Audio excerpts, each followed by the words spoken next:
ਵਾਹਿਗੁਰੂ ਜੀ ਕਾ ਖਾਲਸਾ ਵਾਹਿਗੁਰੂ ਜੀ ਕੀ ਫਤਿਹ। मैं ਤੁਹਾਡੀ ਹੋਸਟ ਪ੍ਰੀਤ ਕੌਰ ਨਿਊਜ਼ ਟੀਵੀ 84 ਦੇ ਨਾਲ ਵਿਊਅਰਸ। ਇਤਿਹਾਸ, ਇਤਿਹਾਸਿਕ ਯਾਦਾਂ, ਇਤਿਹਾਸਿਕ ਇਮਾਰਤਾਂ ਇਹ ਕਿਸੇ ਵੀ ਕੌਮ ਜਾਂ ਸਿਵਲਾਈਜੇਸ਼ਨ ਦਾ ਵੱਡਮੁੱਲਾ ਸਰਮਾਇਆ ਹੁੰਦੇ ਨੇ। ਸਮਝਦਾਰ ਸੂਝਵਾਨ ਕੌਮਾਂ ਆਪਣੇ ਵਿਰਸੇ ਨੂੰ ਸੰਭਾਲਣ ਲਈ ਐਕਸਟਰਾ ਐਫਰਟ ਕਰਦੀਆਂ ਹਨ ਤਾਂ ਕਿ ਫਿਊਚਰ ਜਨਰੇਸ਼ਨ ਆਪਣੇ ਵਿਰਸੇ ਤੇ ਆਪਣੀ ਹਿਸਟਰੀ ਨਾਲ ਜੁੜੀ ਰਹਿ ਸਕੇ। ਭਾਰਤ ਦੇ ਵਿੱਚ ਵੀ ਬਹੁਤ ਸਾਰੀਆਂ ਐਸੀਆਂ ਹਿਸਟੋਰੀਕਲ ਇਮਾਰਤਾਂ, ਪੈਲੇਸਿਸ, ਖੰਡਰਾਤ ਤੇ ਫੋਰਟਸ ਹਨ ਜਿਨ੍ਹਾਂ ਦੀ ਮਹਾਨਤਾ ਨੂੰ ਭਾਰਤੀ ਕਦੀ ਸਮਝ ਨਹੀਂ ਸਕੇ। ਇਨ੍ਹਾਂ ਇਮਾਰਤਾਂ ਵਿੱਚੋਂ ਹੀ ਨਾਲੰਦਾ ਸੰਸਾਰ ਦਾ ਪਹਿਲਾ ਵਿਸ਼ਵ ਵਿਦਿਆਲਿਆ ਹੈ ਜੋ ਕਿ ਬਿਹਾਰ ਦੀ ਕੈਪੀਟਲ ਪਟਨਾ ਸਾਹਿਬ ਤੋਂ ਲਗਭਗ 130 ਕਿਲੋਮੀਟਰ ਦੀ ਦੂਰੀ ਤੇ ਹੈ। ਨਾਲੰਦਾ ਤਕਸ਼ਿਲਾ ਵਿਸ਼ਵ ਵਿਦਿਆਲਿਆ ਤੋਂ ਨਿਕਲਿਆ ਹੈ।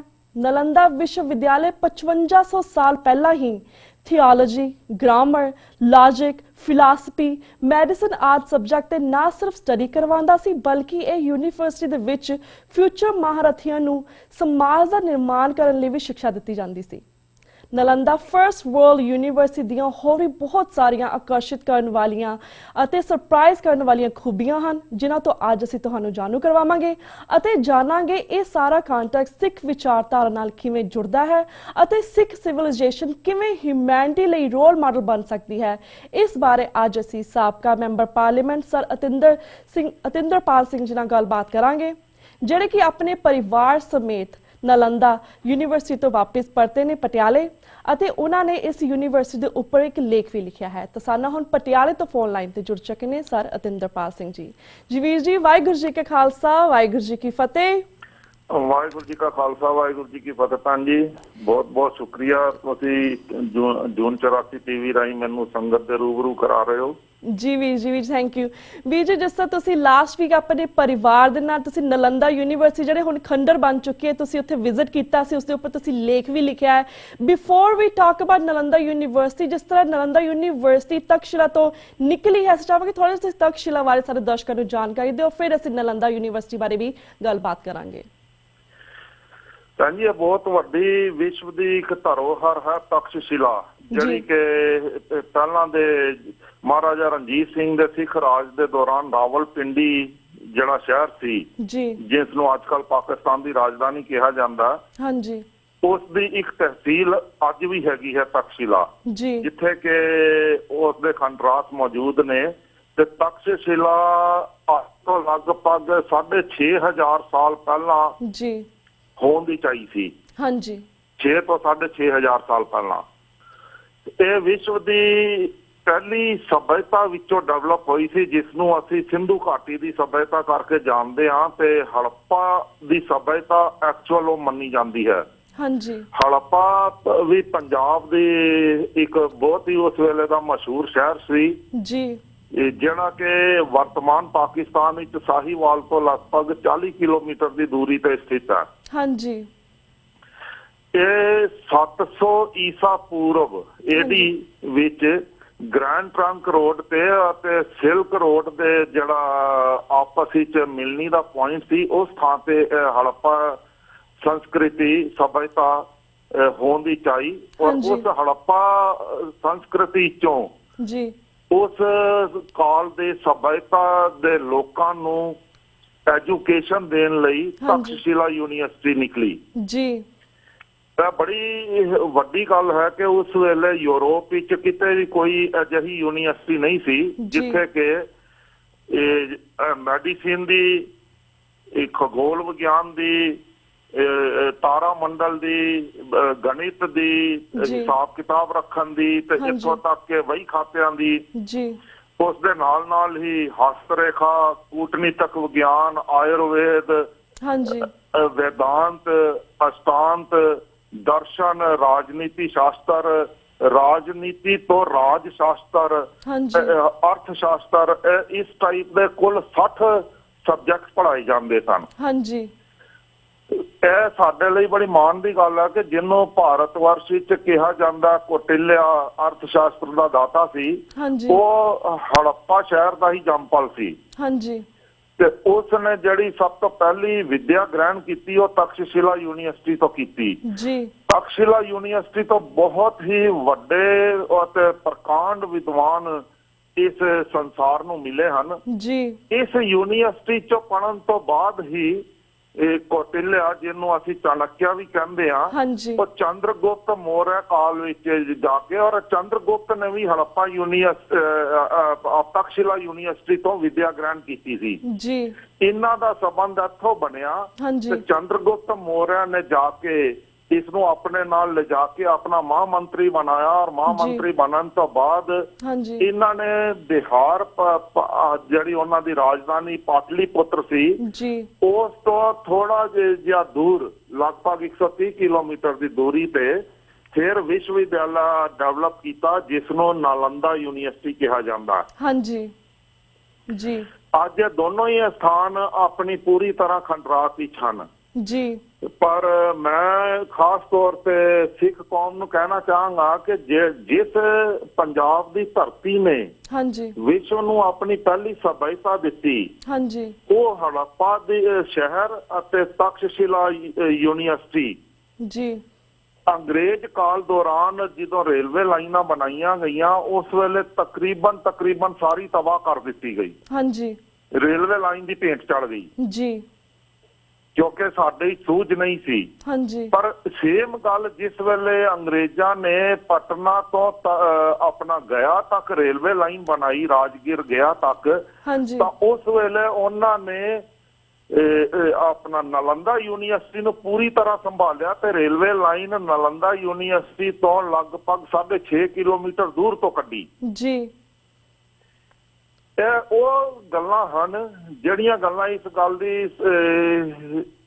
ਤੱਥ ਸਮੇਤ ਹਾਂਜੀ ਸਬੂਤ ਪੇਸ਼ ਕਰਦੀਆਂ ਹਨ ਹਾਂਜੀ ਕਿ ਵਿਸ਼ਵ ਸਮੁਦਾਇ ਵਿੱਚ, ਚਾਹੇ ਉਹ ਹਿੰਦੂ ਸਮੁਦਾਇ ਸੀ ਪੁਰਾਤਨ ਤੇ ਵਰਤਮਾਨ, ਚਾਹੇ ਉਹ ਮੁਗਲ ਸਮਰਾਟ ਸਨ, ਜੀ ਚਾਹੇ ਉਹ ਅੰਗਰੇਜ਼ ਸਮਰਾਟ ਸਨ, ਹਾਂਜੀ ਸਾਰਿਆਂ ਨੇ ਕੋਸ਼ਿਸ਼ ਕੀਤੀ ਕਿ ਜਿਹੜੀ ਪੰਜਾਬ ਦੀ ਵਿਰਾਸਤ ਹੈ ਹਾਂਜੀ ਉਸ ਨੂੰ ਮਟੀਆ ਮੇਲ ਕਰ ਦਿੱਤਾ ਜਾਏ, ਬਾਕੀ ਚਾਹੇ ਸਾਰੀ ਬਚਾ ਲਈ ਜਾਏ।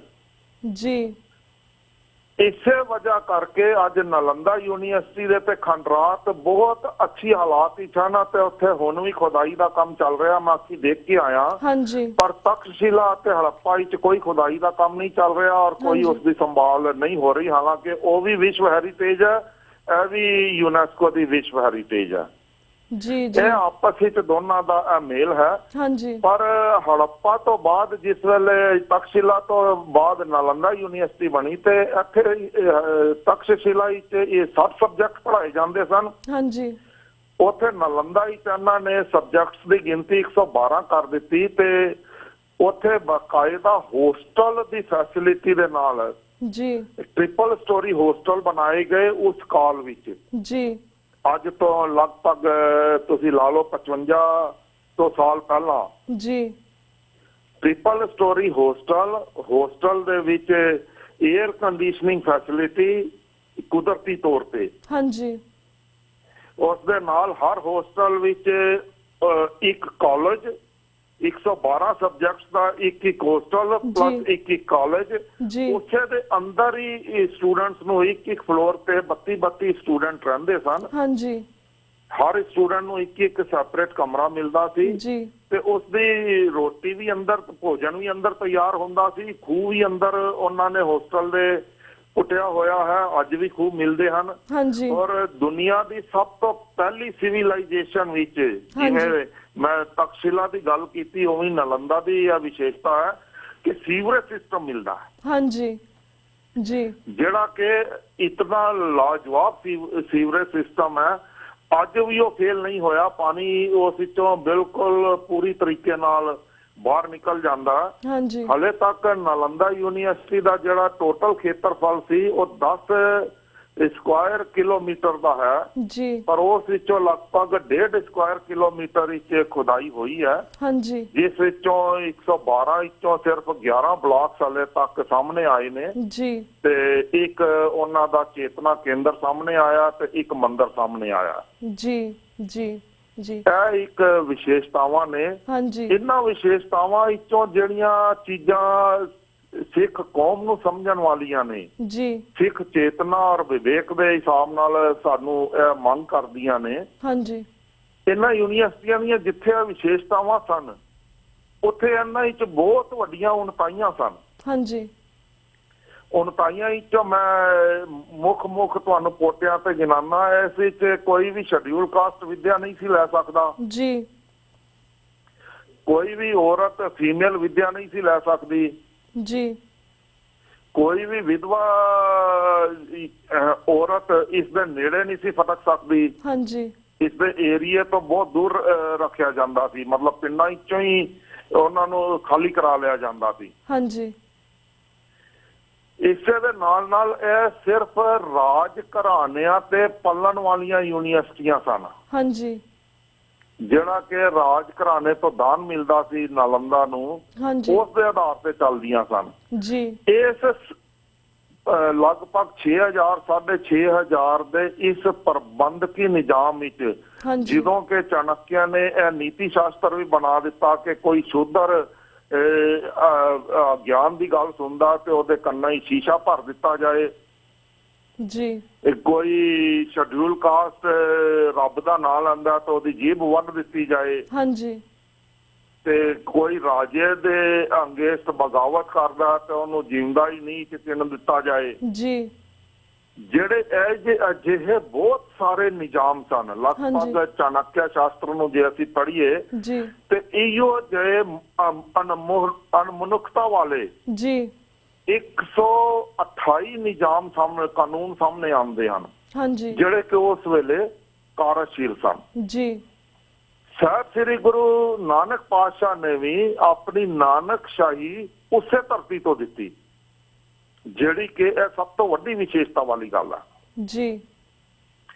ਉਹਨਾਂ ਨੇ ਇਸ 5.5 ਤੋਂ ਲੈ ਕੇ 6,500 ਸਾਲ ਤੱਕ ਦੇ ਸਮੁੱਚੇ ਪ੍ਰਬੰਧ ਨੂੰ ਅਜਿਹਾ ਹਲੂਣਾ ਦਿੱਤਾ ਔਰ ਇੱਕੋ ਝਟਕੇ ਚ ਅਜਿਹੀ ਨਾਨਕਸ਼ਾਹੀ ਕ੍ਰਾਂਤੀ ਲਿਆ ਕੇ ਦਿੱਤੀ ਕਿ ਸਭ ਕੁਝ ਹੀ ਬਦਲ ਕੇ ਰੱਖ ਦਿੱਤਾ। ਹਾਂਜੀ। ਉਹਨਾਂ ਨੇ ਇਸਤਰੀ ਨੂੰ ਬਰਾਬਰ ਦੇ ਅਧਿਕਾਰ ਦਿੱਤੇ, ਉਹਨਾਂ ਨੇ ਨੀਵੀਆਂ ਜਾਤਾਂ ਨੂੰ ਬਰਾਬਰ ਦੇ ਅਧਿਕਾਰ ਦਿੱਤੇ, ਉਹਨਾਂ ਨੇ ਪੂਜਾ ਉਪਾਸਨਾ ਦੇ ਸਾਰਿਆਂ ਨੂੰ ਇੱਕ ਸਮਾਨ ਅਧਿਕਾਰ ਦਿੱਤੇ। ਹਾਂਜੀ।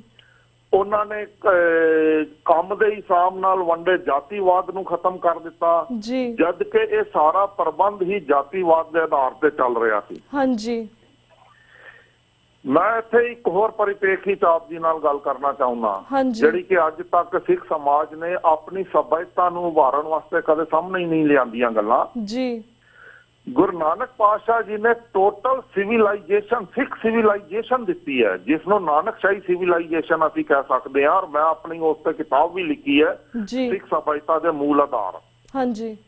ਮੇਰੀ ਵੈਬਸਾਈਟ atinderpalsingh.com ਤੇ ਜਾ ਕੇ ਤੁਸੀਂ ਉਹਨੂੰ ਡਾਊਨਲੋਡ ਵੀ ਕਰ ਸਕਦੇ ਹੋ ਜੀ। ਜਿਸ ਵੇਲੇ ਗੁਰੂ ਨਾਨਕ ਪਾਤਸ਼ਾਹ ਨੇ ਵਿਸ਼ਵ ਨੂੰ ਇੱਕ ਅਜਿਹੀ ਸਿਵਲਾਈਜੇਸ਼ਨ ਦਿੱਤੀ ਜਿਹੜੀ ਕਿ ਸਿਰਫ ਤੇ ਸਿਰਫ ਅਕਾਲ ਪ੍ਰਥਾਏ ਸਮੁੱਚੀ ਮਨੁੱਖਤਾ ਲਈ ਇੱਕ ਸਮਾਨ ਸੀ, ਜਿਸ ਵਿੱਚ ਨਾ ਕੋਈ ਜਾਤੀ ਵੰਡ ਸੀ, ਨਾ ਕੋਈ ਲਿੰਗ ਵੰਡ ਸੀ, ਨਾ ਕੋਈ ਧਰਮ ਵੰਡ ਸੀ, ਨਾ ਕੋਈ ਰੰਗ ਵੰਡ ਸੀ, ਨਾ ਕੋਈ ਖੂਨ ਵੰਡ ਸੀ, ਨਾ ਕੋਈ ਕਰਮ ਵੰਡ ਸੀ, ਨਾ ਕੋਈ ਖੇਤਰ ਵੰਡ ਸੀ। ਹਾਂਜੀ। ਸਾਰੀਆਂ ਵੰਡੀਆਂ ਨੂੰ ਖਤਮ ਕਰਕੇ ਵਿਸ਼ਵ ਦੀ ਸਭ ਤੋਂ ਪਹਿਲੀ ਮਨੁੱਖਤਾਵਾਦੀ ਸਿਵਲਾਈਜੇਸ਼ਨ ਸਾਹਿਬ ਸ੍ਰੀ ਗੁਰੂ ਨਾਨਕ ਪਾਤਸ਼ਾਹ ਜੀ ਨੇ ਸਿੱਖ ਸਿਵਲਾਈਜੇਸ਼ਨ ਤੌਰ ਤੇ ਪ੍ਰਗਟ ਕੀਤੀ ਤੇ ਉਹ ਵੀ ਉਸੇ ਧਰਤੀ ਤੋਂ ਹੀ ਹੋਈ। ਹਾਂਜੀ। ਨਨਕਾਣਾ ਸਾਹਿਬ ਤੋਂ ਉਸ ਦਾ ਆਰੰਭ ਹੋਇਆ ਜੀ।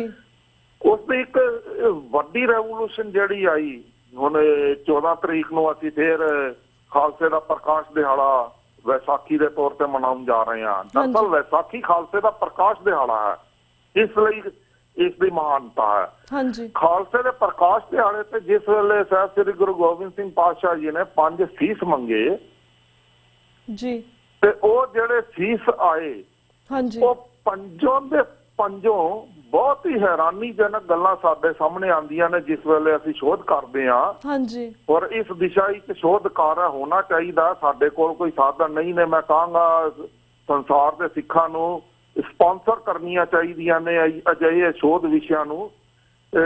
ਬਿਦਰ ਉਸ ਵੇਲੇ ਜਿਸ ਵੇਲੇ ਇੱਕ ਪਿਆਰਾ ਨਿਕਲਦਾ ਹਾਂਜੀ ਤੇ ਬਿਦਰ ਉਸ ਵੇਲੇ ਤਖਤਸ਼ਿਲਾ ਦੇ ਸਮਾਨਾਂਤਰ ਮੁਸਲਿਮ ਸਮਾਜ ਨੇ ਆਪਣੀ ਯੂਨੀਵਰਸਿਟੀ ਡਿਵੈਲਪ ਕੀਤੀ ਸੀ, ਜਿਹੜੇ ਉਹ ਆਪ ਭੁੱਲ ਗਏ ਨੇ ਜੀ।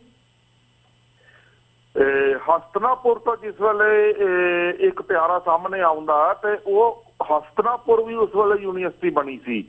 ਲਾਹੌਰ ਵੀ ਫਿਰ ਜਿਸ ਵੇਲੇ ਮੁਗਲ ਕਾਲ ਆ ਗਿਆ ਤਾਂ ਉਸ ਵੇਲੇ ਇੱਕ ਕੇਂਦਰ ਸਥਾਪਿਤ ਕੀਤਾ ਗਿਆ।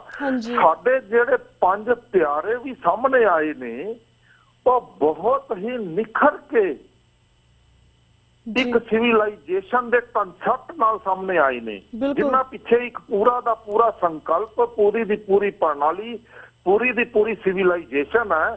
ਤੇ ਸਿੱਖੀ ਦੀ ਜਿਹੜੀ ਸੰਪੂਰਨਤਾ, ਸਿੱਖ ਸਿਵਲਾਈਜੇਸ਼ਨ ਦੀ ਜਿਹੜੀ ਸੰਪੂਰਨਤਾ ਹੁੰਦੀ ਹੈ ਉਹ ਖਾਲਸਾਈ ਸਿਵਲਾਈਜੇਸ਼ਨ ਦੇ ਤੌਰ ਤੇ ਹੁੰਦੀ ਹੈ। ਤੇ ਖਾਲਸਾ ਪੰਥ ਉਸ ਦਾ ਰਹਿਬਰ ਬਣਦਾ, ਉਸ ਦਾ ਪੋਸ਼ਣਹਾਰ ਬਣਦਾ, ਉਸ ਨੂੰ ਪਾਲਣਹਾਰ ਬਣਦਾ ਤੇ ਉਸ ਨੂੰ ਚਲਾਉਣ ਵਾਲਾ ਬਣਦਾ ਜੀ। ਜਿਹੜਾ ਇਹ ਪ੍ਰਬੰਧ ਸੀ ਜੀ, ਇਹ ਪ੍ਰਬੰਧ ਸਤਿਗੁਰਾਂ ਨੇ ਗੁਰਮਤਿ ਅਧੀਨ ਸਮਾਜਿਕ ਪ੍ਰਬੰਧ ਦੇ ਅਧੀਨ ਕਰ ਦਿੱਤਾ। ਦੇਖੋ ਇੱਕ ਬਹੁਤ ਵੱਡੀ ਗੱਲ ਹੈ, ਅੱਜ ਵੀ ਬਹੁਤ ਵੱਡੀ ਗੱਲ ਹੈ, ਦੁਨੀਆ 'ਚ ਕੋਈ ਵੀ ਯੂਨੀਵਰਸਿਟੀ ਕਿਸੇ ਵੀ ਸਰਕਾਰ ਦੀ ਗ੍ਰਾਂਟ ਤੋਂ ਬਿਨਾਂ ਨਹੀਂ ਚੱਲਦੀ ਜਾਂ ਕਿਸੇ ਵੀ ਸੰਸਥਾ ਦੀ ਤੋਂ ਬਿਨਾਂ ਨਹੀਂ ਚੱਲਦੀ। ਹਾਂਜੀ, ਉਹ ਹਮੇਸ਼ਾ ਦਾਨ ਤੇ ਚੱਲਦੀਆਂ ਨੇ ਜੀ। ਅੱਜ ਵੀ ਵਰਲਡ ਦੀਆਂ ਸਾਰੀਆਂ ਯੂਨੀਵਰਸਿਟੀਜ਼ ਦੀ ਇਹੋ ਹਾਲਤ ਹੈ ਜੀ। ਪੰਥ ਖਾਲਸੇ ਦਾ ਅਜਿਹਾ ਨਿਜ਼ਾਮ ਬਣਾਇਆ ਗਿਆ ਕਿ ਉਹ ਸਮਾਜਿਕ ਆਧਾਰ ਤੇ ਚੱਲਦਾ। ਹਾਂਜੀ, ਉਹ ਨਾ ਕਿਸੇ ਰਾਜ ਦਾ ਪੋਸ਼ਿਤ ਹੈ, ਨਾ ਕਿਸੇ ਰਾਜ ਤੋਂ ਕੋਈ ਭਿੱਖ ਮੰਗਦਾ ਜੀ, ਨਾ ਕਿਸੇ ਤੋਂ ਦਾਨ ਮੰਗਦਾ। ਉਸ ਦਾ ਪ੍ਰਬੰਧ ਦਸਵੰਧ ਆਧਾਰ ਤੇ ਸਮਾਜਿਕ ਤੌਰ ਤੇ ਖੜਾ ਕੀਤਾ ਗਿਆ। ਇਸ ਸਿਵਲਾਈਜੇਸ਼ਨ ਨੂੰ ਸਿੱਖ ਸਮਾਜ ਅਤੇ ਖਾਲਸਾ ਪੰਥ ਭੁੱਲ ਗਿਆ। ਹਾਂਜੀ, ਬਿਲਕੁਲ। ਔਰ ਇਸ ਸਿਵਲਾਈਜੇਸ਼ਨ ਦੀ ਮਹੱਤਤਾ ਤਾਂ ਸਾਨੂੰ ਪਤਾ ਚੱਲਦੀ ਹੈ ਜਦੋਂ ਅਸੀਂ ਤਖਤ-ਸ਼ਿਲਾ ਦੇ ਖੰਡਰਾਤ ਦੀ ਨਿਰੀਖਣ ਤੇ ਪ੍ਰੀਖਣ ਕਰਦੇ ਹਾਂ ਤੇ ਨਾਲੰਦਾ ਦਾ ਸਰਵੇਖਣ ਕਰਦੇ ਹਾਂ। ਹਾਂਜੀ, ਕਿ ਉਸ ਵੇਲੇ ਸਮਾਜ ਦੀ ਕੀ ਹਾਲਾਤ ਸੀ, ਇਸ ਹਾਲਾਤ ਵਿੱਚ ਵੀ ਸਮਾਜ ਕਿਤਨਾ ਜ਼ਿਆਦਾ ਡਿਵੈਲਪਡ ਸੀ ਤੇ ਉਸ ਡਿਵੈਲਪਡ ਸਮਾਜ ਵਿੱਚੋਂ ਔਰ ਉਸ ਗੰਦਗੀ ਭਰੇ ਨਿਜ਼ਾਮ ਵਿੱਚੋਂ ਜਿਹੜਾ ਕਿ ਬਹੁਤ ਕੁਛ ਉਸ ਵੇਲੇ ਅੱਗੇ ਵਧਿਆ ਹੋਇਆ ਸੀ, ਆਧੁਨਿਕ ਬਣ ਚੁੱਕਿਆ ਸੀ, ਪਰ ਫਿਰ ਵੀ ਇੱਕ ਗੰਦਗੀ ਭਰਾ ਚਬੱਚਾ ਸੀ, ਇੱਕ ਕਹਿ ਲਓ ਤੁਸੀਂ ਤਲਾ ਸੀ ਚਿੱਕੜ ਭਰਿਆ, ਉਸ ਵਿੱਚੋਂ ਕਮਲ ਸਮਾਨ ਖਿਲਾਰ ਦੇ ਕੇ ਖਾਲਸਾ ਪੰਥ ਨੂੰ ਜਿਸ ਵੇਲੇ ਸਤਿਗੁਰਾਂ ਨੇ ਪ੍ਰਗਟ ਕੀਤਾ ਤੇ ਸ੍ਰੀ ਦਰਬਾਰ ਸਾਹਿਬ ਵਿੱਚ ਜਿਸ ਵੇਲੇ ਦਰਬਾਰ ਸਾਹਿਬ ਦੀ ਸੰਰਚਨਾ ਕੀਤੀ, ਭਾਈ ਮੀਆਂ ਮੀਰ ਤੋਂ ਨੀਂਹ ਰੱਖੀ ਔਰ ਉਸ ਦਾ ਗੁੰਬਦ ਬਣਾਇਆ ਗਿਆ ਤੇ ਉਸ ਗੁੰਬਦ ਨੂੰ ਕਮਲ ਨੂੰ ਪੁੱਠਾ ਕਰ ਦਿੱਤਾ ਗਿਆ। ਇਹ ਬਹੁਤ ਵੱਡੀਆਂ ਸਾਡੀਆਂ ਸੰਕਲਪ ਤੇ ਪ੍ਰਣਾਲੀ ਦੀਆਂ ਵਿਦਿਆਵਾਂ ਹਨ। ਅਰਥਾਤ ਕਿ ਤੁਸੀਂ ਇਸ ਗੰਦਗੀ ਭਰੇ ਸਮਾਜ ਵਿੱਚੋਂ ਇਹੋ ਖਾਲਸੇ ਨੇ ਸਿੱਖ ਸਿਵਲਾਈਜੇਸ਼ਨ ਵਿੱਚੋਂ ਨਿੱਤਰ ਕੇ ਸਾਹਮਣੇ ਆਣਾ ਤੇ ਪੂਰੀ ਦੀ ਪੂਰੀ ਸੁੱਚਤਾ ਨੂੰ ਲੈ ਕੇ ਉਸ ਸਵਾਂਤ ਬੂੰਦ ਦੀਆਂ ਕਿਰਨਾਂ ਨੂੰ ਗੁਰਮਤ ਦੀਆਂ ਸਵਾਂਤ ਬੂੰਦ ਦੀਆਂ ਕਿਰਨਾਂ ਰਾਹੀਂ ਉੱਠਾ ਹੋ ਕੇ ਜੀ ਆਪਣੀ ਸਾਰੀ ਬਰਕਤ ਇਸ ਸਮਾਜ ਤੇ ਕਰ ਦੇਣੀ ਹੈ। ਇਸ ਲਈ ਸ੍ਰੀ ਦਰਬਾਰ ਸਾਹਿਬ ਦਾ ਜਿਹੜਾ ਗੁੰਬਦ ਹੈ ਉਹ ਕਮਲ ਡਾਊਨ ਸ਼ੇਪ ਵਿੱਚ ਹੈਗਾ। ਪਰ ਉਸੇ ਦੇ ਨਾਲ ਨਾਲ ਜਿਸ ਵੇਲੇ 6ਵੀਂ ਪਾਤਸ਼ਾਹੀ ਨੇ ਸ੍ਰੀ ਅਕਾਲ ਤਖਤ ਸਾਹਿਬ ਦਾ ਨਿਰਮਾਣ ਕਰਾਇਆ ਜੀ, ਸ੍ਰੀ ਦਰਬਾਰ ਸਾਹਿਬ ਅਸੀਂ ਪੌੜੀਆਂ ਉਤਰ ਕੇ ਜਾਂਦੇ ਹਾਂ ਕਿਉਂਕਿ ਸਾਡੀ ਮਰਿਆਦਾ ਹੈ, ਗੁਰਮਤ ਦੀ ਮਰਿਆਦਾ ਨਿਭ ਕੇ ਰਹਿਣਾ, ਨਿਵੇਂ ਸੋ ਗੌਰਾ ਹੋਏ। ਪਰ ਜਿਸ ਵੇਲੇ ਅਸੀਂ ਸ੍ਰੀ ਅਕਾਲ ਤਖਤ ਸਾਹਿਬ ਤੇ ਜਾਂਦੇ ਹਾਂ ਉਸ ਵੇਲੇ ਸਾਨੂੰ ਆਪਣੀ ਧੌਣ ਚੁੱਕਣੀ ਪੈਂਦੀ ਹੈ, ਪੌੜੀਆਂ ਚੜ੍ਹਨੀਆਂ ਪੈਂਦੀਆਂ ਨੇ, ਛਾਤੀਆਂ ਫੁਲਾਣੀਆਂ ਪੈਂਦੀਆਂ ਨੇ ਤੇ ਆਪਣੀ ਸਿਵਲਾਈਜੇਸ਼ਨ, ਸਿੱਖ ਸਿਵਲਾਈਜੇਸ਼ਨ ਤੇ ਖਾਲਸਾਈ ਦੀ ਪੂਰੀ ਅਣਖ ਦੀ ਸੁੱਚਤਾ ਨਾਲ ਉੱਥੇ ਜਾ ਕੇ ਅਰਦਾਸਾ ਸੋਧਣਾ ਪੈਂਦਾ। ਹਾਂਜੀ ਜੀ। ਤੇ ਸ੍ਰੀ ਅਕਾਲ ਤਖਤ ਸਾਹਿਬ ਦਾ ਗੁੰਬਦ ਇਸੇ ਲਈ ਖੜਵਾ ਬਣਾਇਆ ਗਿਆ ਜੀ, ਫੁੱਲ ਆਕਾਰ ਦਾ ਨਹੀਂ ਸੀ, ਉਹ ਖੜਵਾ ਗੁੰਬਦ ਬਣਾਇਆ ਗਿਆ ਸੀ। ਇਹ ਸਿਵਲਾਈਜੇਸ਼ਨਾਂ ਦਾ ਜਿਹੜੀ ਪ੍ਰਣਾਲੀਆਂ ਨੇ, ਇਹ ਪ੍ਰਣਾਲੀਆਂ ਸਮਾਜ ਨੂੰ, ਮਨੁੱਖਤਾ ਨੂੰ ਤੇ ਇਸ ਸੰਸਾਰ ਨੂੰ ਅੱਗੇ ਤੋਰਦੀਆਂ ਨੇ। ਜਦ ਅਸੀਂ ਆਪਣੀਆਂ ਪਰੰਪਰਾਵਾਂ ਤੋਂ ਟੁੱਟ ਜਾਵਾਂਗੇ, ਆਪਣੇ ਮੂਲ ਤੋਂ ਟੁੱਟ ਜਾਵਾਂਗੇ, ਆਪਣੇ ਆਧਾਰ ਤੋਂ ਟੁੱਟ ਜਾਵਾਂਗੇ ਤਾਂ ਫਿਰ ਅਸੀਂ ਆਪਣੇ ਆਪ ਨੂੰ ਸਮੁੱਚੇ ਰੂਪ ਵਿੱਚ ਖਤਮ ਕਰ ਦਾਂਗੇ।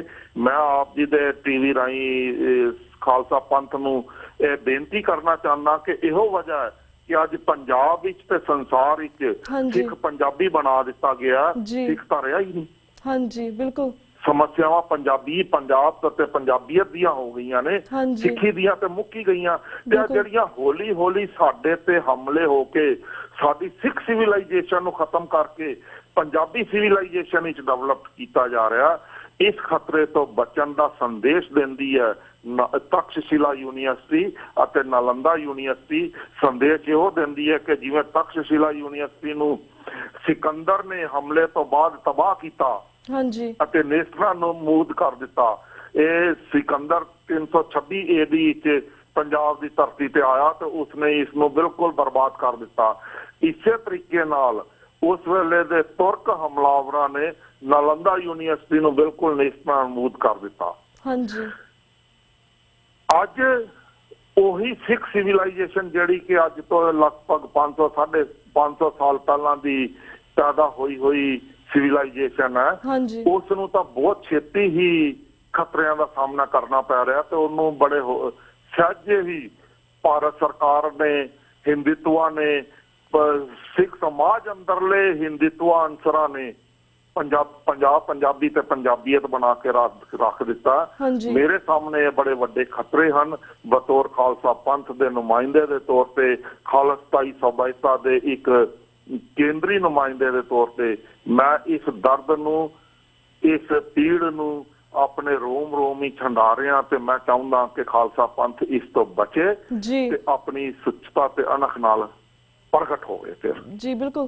ਅਮੇ ਵੀਰ ਜੀ, ਸਾਡੇ ਕੋਲ 3-4 ਮਿੰਟ ਰਹਿ ਗਏ ਨੇ ਐਟ ਦੀ ਐਂਡ। ਜਿਸ ਤੁਸੀਂ ਆਪਣੇ ਲੇਖ ਦੇ ਵਿੱਚ ਲਿਖਿਆ ਕਿ ਕਿਸ ਤਰ੍ਹਾਂ 12ਵੀਂ ਸਦੀ ਦੇ ਵਿੱਚ ਬਖਤਿਆਰ ਖਿਲਜੀ ਨੇ ਹਮਲੇ ਤੋਂ ਬਾਅਦ ਜਿਹੜਾ ਇਹ ਸੀਗਾ ਇਹ ਬਿਲਕੁਲ ਧਰਤੀ ਦੇ ਵਿੱਚ ਸਮਾ ਗਿਆ ਸੀਗਾ, ਪਰ ਹੁਣ ਜਦੋਂ 19ਵੀਂ ਸਦੀ ਦੇ ਵਿੱਚ 1915 ਦੇ ਵਿੱਚ ਜਦੋਂ ਬ੍ਰਿਟਿਸ਼ ਕੌਮ ਨੇ ਇਸ ਨੂੰ ਬਾਹਰ ਕੱਢਿਆ ਹੈ, ਥੋੜੇ ਜਿਹੇ ਤੱਕ ਫੈਕਟ ਸਾਹਮਣੇ ਆਏ ਨੇ ਕਿ ਜਿਸ ਤਰ੍ਹਾਂ ਤੁਸੀਂ ਗੱਲ ਕੀਤੀ ਕਿ ਲੋਅਰ ਕਾਸਟ ਨੂੰ ਇਸ ਦੇ ਵਿੱਚ ਜਾਣ ਦੀ ਇਜਾਜ਼ਤ ਨਹੀਂ ਸੀਗੀ, ਔਰਤਾਂ ਨਹੀਂ ਜਾ ਸਕਦੀਆਂ ਸੀ, ਵਿਧਵਾਵਾਂ ਨਹੀਂ ਜਾ ਸਕਦੀਆਂ ਸੀ, ਸਿਰਫ ਰਾਜ ਘਰਾਣੇ ਦੇ ਲੋਕ ਜਾ ਸਕਦੇ ਸੀ। ਪਰ ਦੂਸਰੇ ਪਾਸੇ ਜਦੋਂ ਸ਼੍ਰੀ ਗੁਰੂ ਨਾਨਕ ਦੇਵ ਜੀ ਨੇ ਇੱਕ ਐਸਾ ਬਿਊਟੀਫੁਲ ਰਿਲੀਜਨ ਤਿਆਰ ਕੀਤਾ ਜਿਸ ਦੇ ਵਿੱਚ ਹਰ ਬੰਦੇ ਨੂੰ ਬਰਾਬਰ ਦੇ ਹੱਕ ਸੀਗੇ, ਬਰਾਬਰ ਦੀ ਮਾਨਤਾ ਸੀਗੀ, ਸਿੱਖ ਕੌਮ ਤਿਆਰ ਕੀਤੀ ਹੈ। ਪਰ ਜਿਸ ਤਰ੍ਹਾਂ ਹੁਣ 1000 ਸਾਲ ਬਾਅਦ I think 7th ਸਦੀ ਦੇ ਵਿੱਚ ਇਹ ਯੂਨੀਵਰਸਿਟੀ ਬਣੀ ਸੀ, 1000 ਸਾਲ ਬਾਅਦ ਜਿਹੜੀ ਹੁਣ RSS ਫਿਰ ਤੋਂ ਪਾਵਰ ਦੇ ਵਿੱਚ ਆ ਗਈ ਹੈ, ਹਿੰਦੂ ਤਵੀ ਪਾਵਰ ਦੇ ਵਿੱਚ ਆ ਗਈ ਹੈ। ਹੁਣ ਸਿੱਖ ਕੌਮ ਨੂੰ ਕਾਫੀ ਖਤਰਾ ਹੈ ਇਸ ਕੌਮ ਦੇ ਕੋਲ। ਤੁਸੀਂ ਗੱਲ ਤਾਂ ਕੀਤੀ ਕਿ ਸਾਨੂੰ ਫਿਰ ਮੁੜ ਕੇ ਆਉਣਾ ਚਾਹੀਦਾ ਹੈ, ਕਿਸ ਤਰ੍ਹਾਂ ਸਾਨੂੰ ਹਿਊਮੈਨਿਟੀ ਲਈ ਰੋਲ ਮਾਡਲ ਬਣਨਾ ਚਾਹੀਦਾ। But I would like to ask you in 3-4 minutes ਅਸੀਂ ਕਿਸ ਤਰ੍ਹਾਂ ਵਾਪਸ ਸਿੱਖ ਰਾਜ ਜਾਂ ਫਿਰ ਆਪਣੇ ਨਾਨਕਸ਼ਾਹੀ ਗੱਲਾਂ ਦੇ ਉੱਪਰ ਜਾਂ ਫਿਰ ਆਪਣਾ ਸਿੱਖ ਕੌਮ ਕਿਸ ਤਰ੍ਹਾਂ ਅਸੀਂ ਵਾਪਸ ਲੈ ਕੇ ਆ ਸਕਦੇ ਹਾਂ within 3-4 minutes? ਭੈਣ ਜੀ, ਬੜਾ ਵਧੀਆ ਔਰ ਸੱਚਾ ਤੇ ਢੁਕਵਾਂ ਸਵਾਲ ਤੁਸੀਂ ਕੀਤਾ। ਅੱਜ ਸਿੱਖ ਸਮਾਜ ਨੂੰ ਚੀਖ ਕੇ ਗੁਰਮਤ ਪ੍ਰਣਾਲੀ ਹੋਕਾ ਦੇ ਰਹੀ ਹੈ ਕਿ ਇਹ ਮੇਰੀ ਪ੍ਰਣਾਲੀ ਨੂੰ ਪਹਿਲਾਂ ਸਿੱਖ ਆਪ ਅੰਦਰੂਨੀ ਤੌਰ ਤੇ ਅਪਣਾਉਣ। ਹਾਂਜੀ, ਬੜੀ ਸ਼ਰਮਨਾਕ ਗੱਲ ਹੈ ਕਿ ਸਾਡੀ ਗੁਰਮਤ ਪ੍ਰਣਾਲੀ, ਸਾਡੀ ਪੰਥਕ ਸਿੱਖ ਰਹਿਤ ਮਰਿਆਦਾ ਨਾ ਸ੍ਰੀ ਅਕਾਲ ਤਖਤ ਸਾਹਿਬ ਤੇ ਲਾਗੂ ਹੈ, ਨਾ ਸ੍ਰੀ ਦਰਬਾਰ ਸਾਹਿਬ ਵਿੱਚ ਲਾਗੂ ਹੈ, ਨਾ ਹੀ 5 ਤਖਤਾਂ ਤੇ ਲਾਗੂ ਹੈ, ਨਾ ਹੀ ਵਿਸ਼ਵ ਭਰ ਦੇ ਕਿਸੇ ਵੀ ਗੁਰਦੁਆਰਿਆਂ ਵਿੱਚ ਲਾਗੂ ਹੈ। ਹਾਂਜੀ, ਚਾਹੇ ਸੰਸਾਰ ਦੇ ਜਿੰਨੇ ਮਰਜ਼ੀ ਗੁਰਦੁਆਰੇ ਹੋਣ। ਸਾਡੇ ਸਾਹਮਣੇ ਜਿਹੜੇ ਹੁਣ ਹਿੰਦੂਤਵਾ ਵੱਲੋਂ ਪ੍ਰਤੱਖ ਤੌਰ ਤੇ ਖਤਰੇ ਖੜੇ ਕਰ ਦਿੱਤੇ ਗਏ ਨੇ, ਉਹਨਾਂ ਜਿਵੇਂ ਸਭ ਤੋਂ ਪਹਿਲੀ ਗੱਲ ਤੁਹਾਨੂੰ ਕੀਤੀ, ਜੂਨ 84 ਤੋਂ ਬਾਅਦ ਜਿਹੜਾ ਸਭ ਤੋਂ ਵੱਡਾ ਖਤਰਾ ਸਾਡੇ ਸਾਹਮਣੇ ਪੈਦਾ ਹੋਇਆ ਉਹ ਸਾਡੀ ਹੋਂਦ ਦਾ ਸੀ, ਕਿਉਂਕਿ ਉਸ ਤੋਂ ਬਾਅਦ ਨੀਤੀਆਂ ਬਣਾਈਆਂ ਗਈਆਂ, ਅਰਬਾਂ ਰੁਪਏ ਇਸ ਲਈ ਫੰਡ ਦਿੱਤੇ ਜਾ ਰਹੇ ਨੇ ਕਿ ਪੰਜਾਬੀ ਤੇ ਪੰਜਾਬੀਅਤ ਵਿੱਚ ਕਨਵਰਟ ਕਰ ਦਿੱਤਾ ਜਾਏ। ਜਿਸ ਵੇਲੇ ਪੰਜਾਬੀ ਤੇ ਪੰਜਾਬੀਅਤ ਵਿੱਚ ਕਨਵਰਸ਼ਨ ਹੋਏਗੀ ਔਰ ਉਸ ਤੋਂ ਬਾਅਦ ਦੂਸਰਾ ਫਿਰਕਾ ਇੱਕ ਪੈਦਾ ਕਰ ਦਿੱਤਾ ਗਿਆ ਸਿੱਖਾਂ ਵਿੱਚ, ਸਹਿਜਧਾਰੀ ਸਮਾਜ। ਹਾਂਜੀ, ਮੈਂ ਉਸ ਤੇ ਵੀ ਹਾਈ ਕੋਰਟ ਵਿੱਚ ਕੇਸ ਨੂੰ ਖਾਲਸਾ ਪੰਥ ਦੀ ਝੋਲੀ 'ਚ ਜਿੱਤ ਕੇ ਪਾਇਆ ਕਿ ਸਿੱਖ ਧਰਮ ਵਿੱਚ ਕੋਈ ਸਹਿਜਧਾਰੀ ਨਹੀਂ ਹੈ। ਇਹ ਮੈਂ ਤਿੰਨੋਂ ਕੇਸ ਸ੍ਰੀ ਅਕਾਲ ਤਖਤ ਸਾਹਿਬ ਤੇ ਵੀ ਦਿੱਤੇ ਕਿ ਸਿੱਖ ਰਹਿਤ ਮਰਿਆਦਾ ਵਿੱਚ ਤਬਦੀਲੀਆਂ ਕੀਤੀਆਂ ਜਾਣ। ਹਾਂਜੀ, ਸਿੱਖ ਸ੍ਰੀ ਅਕਾਲ ਤਖਤ ਸਾਹਿਬ, 5 ਸਿੰਘ ਸਾਹਿਬਾਨ ਤੇ SGPC ਸਮੁੱਚੇ ਤੌਰ ਤੇ ਦਲ ਵੱਟ ਗਏ ਨੇ। ਇਹੋ ਕਾਰਨ ਹੈ ਕਿ ਅੱਜ SGPC ਦੀਆਂ 3.5 ਸਾਲ ਹੋ ਗਈਆਂ ਚੋਣਾਂ ਹੋਣ ਦੇ ਬਾਵਜੂਦ ਵੀ ਉਹਨਾਂ ਦਾ ਹਾਊਸ ਅੱਜ ਤੱਕ ਕੰਮ ਨਹੀਂ ਕਰ ਪਾਇਆ, ਓਥ ਨਹੀਂ ਲੈ ਪਾਇਆ, ਆਪਣੀ ਕਾਰਜ ਪ੍ਰਣਾਲੀ ਨਹੀਂ ਆਰੰਭ ਕਰ ਸਕਿਆ। ਜੀ ਬਿਲਕੁਲ ਕਿਉਂਕਿ ਉਹਨਾਂ ਨੇ ਹਾਈ ਕੋਰਟ ਤੋਂ ਸਟੇ, ਸਹਿਜਧਾਰੀਆਂ ਨੇ ਵੀ ਹਾਈ ਕੋਰਟ ਤੋਂ ਸਟੇ ਲੈ ਲਈ। ਔਰ ਸਾਡਾ ਸ੍ਰੀ ਅਕਾਲ ਤਖਤ ਸਾਹਿਬ, ਸਾਡਾ SGPC ਤੇ ਸਾਡੇ ਸਿੱਖ ਕੌਮ ਦੇ ਧਾਰਮਿਕ ਨੁਮਾਇੰਦੇ ਹਾਂਜੀ ਖੜਕ ਕੇ ਕਹਿ ਹੀ ਨਹੀਂ ਰਹੇ ਕਿ ਸਾਡੀ ਪਾਲਿਸੀ ਕੀ ਹੈ। ਹਾਂਜੀ ਸਭ ਤੋਂ ਪਹਿਲੀ ਚੀਜ਼ ਤੇ ਇਹ ਹੈਗੀ ਹੈ ਕਿ ਸਾਨੂੰ ਆਪਣੇ ਪੀੜੇ ਹੇਠਾਂ ਸੋਟਾ ਫੇਰ ਕੇ ਆਪਣੀ ਗੁਰਮਤ ਪ੍ਰਣਾਲੀ ਨੂੰ ਸਥਾਪਿਤ ਕਰਨਾ ਪਏਗਾ। ਮੈਂ ਪੋਟਿਆਂ ਤੇ ਤੁਹਾਡੇ ਨਾਲ ਸਿੱਖ ਸਿਵਲਾਈਜੇਸ਼ਨ ਤੋਂ ਲੈ ਕੇ ਰਾਜ ਕਿਵੇਂ ਆਏਗਾ ਉਸ ਦੀ ਗੱਲ ਸਿਰਫ 3 ਮਿੰਟਾਂ 'ਚ ਨਿਬੇੜ ਦੇਣਾ ਜੀ। ਦੂਸਰੀ ਗੱਲ ਹੈਗੀ ਹੈ ਕਿ ਸਾਨੂੰ ਆਪਣੀ ਅੰਦਰੂਨੀ ਨਿਆਂ ਪ੍ਰਣਾਲੀ, ਹਾਂਜੀ ਸਮਾਜਿਕ, ਆਰਥਿਕ ਤੇ ਧਾਰਮਿਕ, ਪਰਿਵਾਰਕ, ਹਾਂਜੀ ਗੁਰਮਤ ਅਨੁਸਾਰ ਅਪਣਾਉਣ ਦੀ ਜ਼ਰੂਰਤ ਪੈਦਾ ਕਰਨੀ ਪੈਣੀ ਹੈ। ਬਿਲਕੁਲ। ਤੀਸਰੀ ਗੱਲ ਹੈ ਕਿ ਸਾਨੂੰ ਆਪਣਾ ਲੋਕਤੰਤਰ ਜਿਹੜਾ ਮਈ 1710 ਨੂੰ 21 ਮਈ 1710 ਨੂੰ ਵਿਸ਼ਵ ਵਿੱਚ ਸਭ ਤੋਂ ਪਹਿਲਾ ਲੋਕਤੰਤਰੀ ਰਾਜ ਸੰਸਦੀ ਪ੍ਰਣਾਲੀ ਆਪਣਾ ਬਾਬਾ ਬੰਦਾ ਸਿੰਘ ਬਹਾਦਰ ਨੇ ਪ੍ਰਗਟ ਕੀਤੀ ਸੀ। ਉਸ ਸੰਸਦੀ ਪ੍ਰਣਾਲੀ ਦੇ ਨਕਸ਼ ਨੁਹਾਰ ਮੁਤਾਬਕ ਖਾਲਿਸਤਾਨ ਦੇ ਸੰਕਲਪ ਨੂੰ ਦੁਨੀਆ ਦੇ ਸਾਹਮਣੇ ਲਿਆਉਣਾ ਪਏਗਾ ਕਿ ਸਾਡਾ ਇੱਕ ਲੋਕਤੰਤਰੀ ਰਾਜਨੀਤੀ ਸ਼ਾਸਤਰ ਹੈਗਾ। ਉਸ ਲੋਕਤੰਤਰੀ ਰਾਜਨੀਤਿਕ ਸ਼ਾਸਤਰ ਦੀ ਸਾਡੀ ਆਪਣੀ ਰਾਜਨੀਤਿਕ ਪ੍ਰਣਾਲੀ ਹੈ। ਉਸ ਸਾਡੀ ਰਾਜਨੀਤਿਕ ਪ੍ਰਣਾਲੀ ਦਾ ਸਾਡਾ ਅਰਥ ਸ਼ਾਸਤਰ ਹੈਗਾ, ਸਾਡਾ ਵਿਗਿਆਨ ਸ਼ਾਸਤਰ ਹੈਗਾ, ਜਿਸ ਦੇ ਇਹ ਨਕਸ਼ ਤੇ ਨੁਹਾਰ ਨੇ। ਮੈਂ ਪੂਰੀ ਉਸ ਤੇ ਕਿਤਾਬ ਲਿਖੀ ਹੈ ਖਾਲਿਸਤਾਨ, ਉਸ ਦਾ ਸੰਕਲਪ ਅਤੇ ਪ੍ਰਣਾਲੀ। ਉਹ ਵੀ ਮੇਰੀ ਵੈਬਸਾਈਟ atinderpalsingh.com ਤੋਂ ਤੁਸੀਂ ਡਾਊਨਲੋਡ ਕਰਕੇ ਪੜ੍ਹ ਸਕਦੇ ਹੋ, ਜਾਂ ਕਿਤੋਂ ਵੀ ਪੰਜਾਬ ਵਿੱਚੋਂ ਸਿੰਘ ਬ੍ਰਦਰਸ ਤੋਂ, ਲਾਹੌਰ ਬੁੱਕ ਸ਼ਾਪ ਤੋਂ ਕਿਤੋਂ ਵੀ ਮੰਗਾ ਕੇ ਸਾਰੀਆਂ ਕਿਤਾਬਾਂ ਮੇਰੀਆਂ ਸੈੱਟ ਪੜ੍ਹੇ ਜਾ ਸਕਦੇ ਨੇ। ਹਾਂਜੀ ਜੀ। ਤੀਸਰੀ ਚੀਜ਼ ਹੈ ਹਾਂਜੀ ਇਸ ਲੋਕਤੰਤਰੀ, ਕਿਉਂਕਿ ਵਿਸ਼ਵ ਨੂੰ ਅਸੀਂ ਸਭ ਤੋਂ ਪਹਿਲਾਂ ਲੋਕਤੰਤਰ ਦਿੱਤਾ ਤੇ ਉਸੇ ਖਾਲਸਾ ਪੰਥ ਨੂੰ ਤਬਾਹੀ ਅਤੇ ਨਸਲਕੁਸ਼ੀ ਤੇ ਪਾਉਣ ਵਾਸਤੇ ਸਾਡੇ ਢਾਡੀ ਪ੍ਰਚਾਰਕ, ਰਾਗੀ ਸੰਸਥਾਵਾਂ ਸਿੱਖਾਂ ਨੂੰ ਇਹੀ ਸਮਝਾਈ ਜਾਂਦੀਆਂ ਨੇ ਕਿ ਜੋ ਕੁਝ ਵੀ ਤੁਸੀਂ ਹਾਸਲ ਕਰਨਾ ਪਈ ਹੁਣ ਖੰਡੇ ਦੀ ਧਾਰ ਤੇ ਕਰਨਾ। ਬਿਲਕੁਲ ਜੀ। ਸਾਹਿਬ ਸ੍ਰੀ ਗੁਰੂ ਗੋਬਿੰਦ ਸਿੰਘ ਮਹਾਰਾਜ ਨੇ ਬਿਲਕੁਲ ਸੰਕਲਪ ਦਿੱਤਾ, ਕਾਰਜ ਹਮਾ ਹੀਲ ਤੇ ਦਰ ਗੁਜਸ ਹਲਾਲ ਬੁਰਦਨ ਬਾ ਸ਼ਮਸ਼ੀਰ ਅਦਸਤ। ਪਰ ਉਸ ਦਾ ਮਤਲਬ ਇਹ ਨਹੀਂ ਸੀ ਕਿ ਹਮੇਸ਼ਾ ਹੀ ਖਾਲਸੇ ਨੇ ਖੰਡੇ ਨਾਲ ਹੀ ਗੱਲਾਂ ਕਰਨੀਆਂ ਨੇ। ਕੋਈ ਸਤਿਗੁਰੂ ਸਾਹਿਬ ਸ੍ਰੀ ਗੁਰੂ ਗੋਬਿੰਦ ਸਿੰਘ ਮਹਾਰਾਜ ਜੀ ਸਨ, ਜਦੋਂ ਉਹਨਾਂ ਨੇ ਖੰਡਾ ਖੜਕਾਣਾ ਸੀ ਖੰਡਾ ਵੀ ਖੜਕਾਇਆ। ਜਿਸ ਵੇਲੇ ਪਰਿਵਾਰ ਵਿਛੜ ਗਿਆ ਤੇ ਉਸ ਪਰਿਵਾਰ ਵਿਛੋੜੇ ਦੇ ਪਹਾੜ ਦੀ ਢਾਬ ਤੇ ਬੈਠ ਕੇ ਆਪਣੇ ਸਰੰਦੇ ਨਾਲ ਆਸਾ ਦੀ ਵਾਰ ਦਾ ਕੀਰਤਨ ਵੀ ਕੀਤਾ, ਮਾਛੀ ਆੜੇ ਇੱਟਾਂ ਦਾ ਸਰਾਣਾ ਲਾ ਕੇ ਸੁੱਤੇ ਵੀ। ਤੇ ਔਰੰਗਜ਼ੇਬ ਨੂੰ, ਜਿਸ ਨੇ ਹਿੰਦੂ ਸਮਰਾਟਾਂ ਨਾਲ ਮਿਲ ਕੇ, ਦਰਅਸਲ ਆਨੰਦਪੁਰ ਸਾਹਿਬ ਦੀ ਧਰਤੀ ਹਿੰਦੂ ਸਮਰਾਟਾਂ ਕਰਕੇ ਖਾਲੀ ਕਰਨੀ ਪਈ। ਔਰੰਗਜ਼ੇਬ ਉਦੋਂ ਨਹੀਂ ਸੀ ਚਾਹੁੰਦਾ। ਹਿੰਦੂ ਸਮਰਾਟ ਔਰੰਗਜ਼ੇਬ ਕੋਲ ਗਏ ਸਨ, ਉਸ ਦੀ ਸਹਾਇਤਾ ਨਾਲ ਹਮਲੇ ਕੀਤੇ ਗਏ ਸਨ। ਜਿਸ ਵੇਲੇ ਜ਼ਫਰਨਾਮਾ ਲਿਖ ਕੇ ਭੇਜਦੇ ਨੇ, ਉਹ ਸਾਡੀ ਕੂਟਨੀਤੀ ਸ਼ਾਸਤਰ ਹੈ। ਖਾਲਸਾ ਪੰਥ ਦਾ ਉਹ ਕੂਟਨੀਤਕ ਸ਼ਾਸਤਰ ਹੈ। 5 ਪਿਆਰਿਆਂ ਵਿੱਚੋਂ 2 ਪਿਆਰੇ ਭੇਜੇ ਜਾਂਦੇ ਨੇ ਔਰੰਗਜ਼ੇਬ ਤੱਕ। ਖਾਲਸਾ ਇਹਨਾਂ ਸਾਰੀਆਂ ਕੂਟਨੀਤਕ, ਰਾਜਨੀਤਕ ਤੇ ਲੋਕਤੰਤਰ, ਆਪਣੀਆਂ ਲੋਕਤਾਂਤਰਿਕ ਪ੍ਰਣਾਲੀਆਂ, ਸਭਿਅਤਾ ਅਤੇ ਉਹਨਾਂ ਦੇ ਗੁਰਾਂ ਨੂੰ ਭੁੱਲ ਗਿਆ। ਸਾਨੂੰ ਪੁੱਠੇ ਰਾਹ ਪਾ ਦਿੱਤਾ ਗਿਆ। ਇਸ ਲਈ ਅੰਦਰੂਨੀ ਪ੍ਰਣਾਲੀ ਸਭ ਤੋਂ ਪਹਿਲਾਂ ਸਾਨੂੰ ਇਹ ਆਪਣੇ ਤੇ ਲਾਗੂ ਕਰਕੇ ਸੰਸਾਰ ਨੂੰ ਦਿਖਾਣਾ ਪਏਗਾ। ਉਸਦਾ 5ਵਾਂ ਸਟੈਪ ਹੈਗਾ ਸੰਸਾਰ ਭਰ ਦੇ ਜਿੰਨੇ ਵੀ ਗੁਰਦੁਆਰੇ ਨੇ, ਜੇ ਤੁਸੀਂ ਸਿੱਖ ਆਇਡੈਂਟੀਟੀ ਨੂੰ ਸਾਹਮਣੇ ਲਿਆਉਣਾ ਚਾਹੁੰਦੇ ਹੋ ਤਾਂ ਉਹਨਾਂ ਦੇ ਜਿਹੜੇ ਟੈਂਪਲ ਲਿਖੇ ਨੇ ਅੰਗਰੇਜ਼ੀ 'ਚ, ਉਹ ਸਾਰਿਆਂ ਤੋਂ ਮਿਟਾ ਦਿਓ। ਆਪਣੇ ਕਨਸਟੀਟਿਊਸ਼ਨ ਚੇਂਜ ਕਰੋ, ਉਹਨਾਂ ਤੇ ਲਿਖੋ ਗੁਰਦੁਆਰਾ, ਸਿੱਖ ਗੁਰਦੁਆਰਾ। ਤੁਹਾਨੂੰ ਬਿਲਕੁਲ ਲੋੜ ਨਹੀਂ ਹੈਗੀ ਕਿ ਹਿੰਦੂ ਮਤਾਂਤਰਾਂ ਦੇ ਹਿਸਾਬ ਨਾਲ ਤੁਸੀਂ ਆਪਣੇ ਆਪ ਨੂੰ ਵਿਆਖਿਆਤ ਕਰੋ। ਬਿਲਕੁਲ ਜੀ ਵੀਰ ਜੀ। ਉਸਦਾ ਉਦਾਹਰਨ ਦੇ ਦਿੱਤਾ ਜਾਂਦਾ ਕਿ ਹਰਮੰਦਰ ਸਾਹਿਬ ਵਿੱਚ ਹਰਮੰਦਰ ਹੈਗਾ, ਸਤਿਗੁਰਾਂ ਦੀ ਬਰਾਬਰਤਾ ਅਸੀਂ ਨਹੀਂ ਕਰ ਸਕਦੇ। ਹਰ ਮੰਦਰ ਦੇ ਹਿਸਾਬ ਨਾਲ ਹਰਮੰਦਰ ਨਹੀਂ ਹੈ। ਦਰਬਾਰ ਸਾਹਿਬ ਨੂੰ ਇੱਕ ਸੰਕਲਪ ਦੇ ਹਿਸਾਬ ਨਾਲ ਦਿੱਤਾ ਗਿਆ, ਪਰ ਸਿੱਖ ਰਹਿਤ ਮਰਿਆਦਾ ਨੂੰ ਗੁਰਦੁਆਰਿਆਂ ਵਾਸਤੇ ਜਦੋਂ ਨਿਰਮਿਤ ਕੀਤੀ ਗਈ, ਉਸ ਵੇਲੇ ਗੁਰਦੁਆਰੇ ਦਾ ਨਾਂ, ਸਿੱਖ ਗੁਰਦੁਆਰੇ ਦਾ ਨਾਂ ਗੁਰਦੁਆਰਾ ਸਾਹਿਬ ਹੀ ਹੈ। ਜੇ ਸਿੱਖ ਗੁਰਦੁਆਰੇ ਦਾ ਨਾਂ ਪਹਿਲਾਂ ਧਰਮਸ਼ਾਲ ਸੀ, ਧਰਮਸ਼ਾਲ ਤੋਂ ਗੁਰਦੁਆਰੇ ਤੱਕ ਆਪਣੇ ਹਾਂਜੀ ਔਰ ਇਸ ਪਰੰਪਰਾ ਨੂੰ ਸਾਨੂੰ ਵਿਕਸਿਤ ਕਰਨਾ ਪਏਗਾ ਜੇ ਅਸੀਂ ਆਪਣੀ ਸਿੱਖ ਆਇਡੈਂਟੀਟੀ ਤੇ ਪੰਜ ਕਕਾਰਾਂ ਦੀ ਆਇਡੈਂਟੀਟੀ ਨੂੰ ਸੰਸਾਰ ਭਰ 'ਚ ਲੈ ਕੇ ਆਉਣਾ ਚਾਹੁੰਦੇ ਆ। ਨਹੀਂ ਤਾਂ ਬਿਲਕੁਲ, ਤੁਸੀਂ ਜਿੰਨਾ ਬਿਲਕੁਲ। ਮਰਜ਼ੀ ਸਮਝਾਈ ਜੀ, ਜਾਓ, ਤੁਸੀਂ ਦੂਜਿਆਂ ਨਾਲ ਰਲਗੱਡ ਹੁੰਦੇ ਰਹੋਗੇ। ਜੀ ਬਿਲਕੁਲ 6ਵਾਂ ਪੁਆਇੰਟ ਹੈਗਾ, ਵਿਸ਼ਵ ਭਰ ਦੇ ਗੁਰਦੁਆਰਿਆਂ 'ਚ ਖੜਕ ਕੇ ਤੁਹਾਨੂੰ ਇਹ ਕਹਿਣਾ ਪਏਗਾ ਕਿ ਜੀ। ਸਿੱਖ ਆਇਡੈਂਟੀਟੀ ਇਹ ਹੈਗੀ ਹੈ ਤੇ ਸਿੱਖ ਆਇਡੈਂਟੀਟੀ ਦੇ ਹਿਸਾਬ ਨਾਲ ਅੰਮ੍ਰਿਤਧਾਰੀ ਸਿੱਖ ਹੀ ਗੁਰਦੁਆਰਿਆਂ ਦੇ ਪ੍ਰਬੰਧ ਚਲਾ ਸਕਦੇ ਨੇ। ਆਉਣ ਦੀ ਜਾਣ ਦੀ ਤੇ ਸਹਾਇਤਾ ਕਰਨ ਦੀ ਸੰਗਤ ਕਰਨ ਦੀ ਸਾਰਿਆਂ ਨੂੰ ਇੱਕ ਸਮਾਨ ਬਰਾਬਰਤਾ ਹੈ, ਪਰ ਜੀ। ਪ੍ਰਬੰਧਕੀ ਨਿਜ਼ਾਮ ਸਿਰਫ ਅੰਮ੍ਰਿਤਧਾਰੀ ਸਿੰਘਾਂ ਦੇ ਹੱਥ ਵਿੱਚ ਹੋਏਗਾ। ਜੀ ਅਤਿੰਦਰ ਵੀਰ ਜੀ ਥੈਂਕ ਯੂ ਸੋ ਮਚ ਕਿ ਤੁਸੀਂ ਇਸ ਮੁੱਦੇ ਦੇ ਉੱਪਰ ਆਪਣੇ ਤੇ ਵਿਚਾਰ ਇਸ ਵਿੱਚੋਂ ਵੀਰ ਜੀ। ਮੈਂ ਛੋਟੀ ਜੀ ਗੱਲ ਕਹਿ ਰਿਹਾ, ਹਾਂਜੀ ਵੀਰ ਇਸ ਜੀ, ਵਿੱਚੋਂ actually ਤੁਹਾਡਾ ਸਿੱਖ ਰਾਜ ਡਿਵੈਲਪ ਹੋਏਗਾ। ਅਤਿੰਦਰ ਵੀਰ ਜੀ ਸਾਡਾ ਵਕਤ ਸਮਾਪਤੀ ਵੱਲ ਜਾ ਰਿਹਾ। ਥੈਂਕ ਯੂ ਸੋ ਮਚ ਕਿ ਤੁਸੀਂ ਇਸ ਨਾਲੰਦਾ ਯੂਨੀਵਰਸਿਟੀ ਦੇ ਬਾਰੇ ਖੋਜ ਕਰਕੇ ਆਰਟੀਕਲ ਲਿਖਿਆ ਤੇ ਸਿੱਖ ਨੁਕਤਾ ਨਿਗਾਹ ਤੋਂ ਸਾਨੂੰ ਸਮਝਾਇਆ ਕਿਸ ਤਰ੍ਹਾਂ ਸਿੱਖ ਸਿਵਲਾਈਜੇਸ਼ਨ ਕਿਵੇਂ ਹਿਊਮੈਨਿਟੀ ਲਈ ਰੋਲ ਮਾਡਲ ਬਣ ਸਕਦੀ ਹੈ। ਪਰ ਸੌਰੀ ਕਿ ਸਾਡਾ ਵਕਤ ਸਮਾਪਤੀ ਵੱਲ ਜਾ ਰਿਹਾ, ਪਰ ਮੇਬੀ ਨੈਕਸਟ ਟਾਈਮ ਅਸੀਂ ਹੋਰ ਵੀ ਵੇਰਵੇ ਦੇ ਨਾਲ ਇਸ ਵਿਸ਼ੇ ਤੇ ਤੁਹਾਡੇ ਨਾਲ ਗੱਲਬਾਤ ਕਰਾਂਗੇ। ਪਰ ਅੱਜ ਅਸੀਂ ਤੁਹਾਡੇ ਕੋਲ ਇਜਾਜ਼ਤ ਲੈਂਦੇ ਹਾਂ ਵੀਰ ਜੀ। ਵਾਹਿਗੁਰੂ ਜੀ ਕਾ ਖਾਲਸਾ, ਵਾਹਿਗੁਰੂ ਜੀ ਬਹੁਤ ਕੀ ਬਹੁਤ ਫਤਿਹ। ਮਿਹਰਬਾਨੀ ਜੀ। ਵਾਹਿਗੁਰੂ ਖਾਲਸਾ, ਵਾਹਿਗੁਰੂ ਜੀ ਕੀ ਫਤਿਹ। ਵਿਊਅਰਸ ਇਸ ਦੇ ਨਾਲ ਅਸੀਂ ਤੁਹਾਡੇ ਕੋਲ ਇਜਾਜ਼ਤ ਲੈਂਦੇ ਹਾਂ। ਕੱਲ ਨੂੰ ਮਿਲਾਂਗੇ ਸੇਮ ਟਾਈਮ ਸੇਮ ਸ਼ੋ ਤੇ। ਤਦ ਤੱਕ ਲਈ ਵਾਹਿਗੁਰੂ ਜੀ ਕਾ ਖਾਲਸਾ, ਵਾਹਿਗੁਰੂ ਜੀ ਕੀ ਫਤਿਹ।